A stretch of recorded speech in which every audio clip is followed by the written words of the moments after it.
2021 സർക്കാർ അധികാരത്തിൽ വന്നതിന് ശേഷം അതിദാരിദ്ര്യം പൂർണ്ണമായി നിർമ്മാർജ്ജനം ചെയ്യുക എന്ന വളരെ പ്രധാനപ്പെട്ട ലക്ഷ്യമാണ് അംഗീകരിച്ചത്. നേരത്തെ പറഞ്ഞു, ആ ലക്ഷ്യം പൂർത്തീകരിക്കാൻ നമുക്കായി.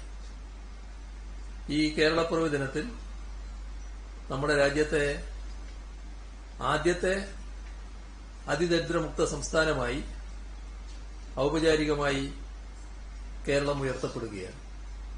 ഇത് നമ്മൾ കാണേണ്ടത് രാജ്യത്തെ ഏക സംസ്ഥാനം എന്നുള്ളത് മാത്രമല്ല, ലോകത്ത് തന്നെ അപൂർവം പ്രദേശങ്ങൾ മാത്രമേ ഇത്തരത്തിൽ അതിദാരിദ്ര്യമുക്തമായതുള്ളൂ.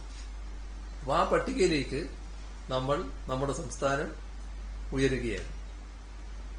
സമൂഹത്തിൽ ഏറ്റവും കഷ്ടത അനുഭവിക്കുന്നവരുടെ കൈപിടിച്ചുയർത്തുക എന്ന മഹത്തായ ലക്ഷ്യമാണ് നാം നേടുന്നത്.